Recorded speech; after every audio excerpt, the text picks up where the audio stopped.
मध्ये पूर्व विदर्भाचा संयोजक आहे। या ज्या पद्धतीने 2 दिवसा अगोदर युद्ध सुरू व्हायच्या इस्रायलच्या भेटीला पंतप्रधान गेले होते नरेंद्र मोदी, तर त्यांना माहित असावं की हे युद्ध सुरू होणार आहे। काही ना काही चर्चा झाली असेल ना तिथे।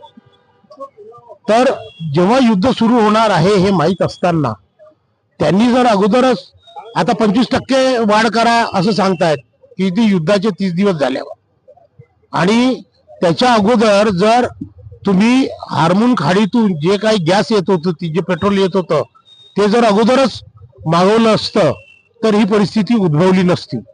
प्रश्न असा आहे की जेव्हा 400 रुपयाचं सिलेंडर 500 रुपयाला गेलं तेव्हा अरुणा इराणीने पूर्ण देशभर आंदोलन केले।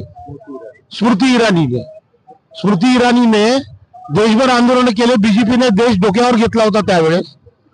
परंतु आज अशी अवस्था आहे की हा जो पंतप्रधान आहे, हा आजपर्यंत जेवढे पंतप्रधान झाले या देशामध्ये हा त्यातला सर्वात नालायक पंतप्रधान आहे। आणि यांनी देशाला ज्या पद्धतीनं बुडवलं आणि या देशाला ज्या पद्धतीनं तो ब्लॅकमेल होतो आहे आणि देशही ब्लॅकमेल करतो आहे। कारण की त्यांनी सांगितलं ट्रम्पनी की तुम्ही रशियापासून तेल घेऊ नका, नाही घेतलं। आता तेल घेणं सुरू आहे। म्हणजे याचं दिशादर्शन कोण करते आहे? देशाचं दिशादर्शन हा ट्रम्प करतोय।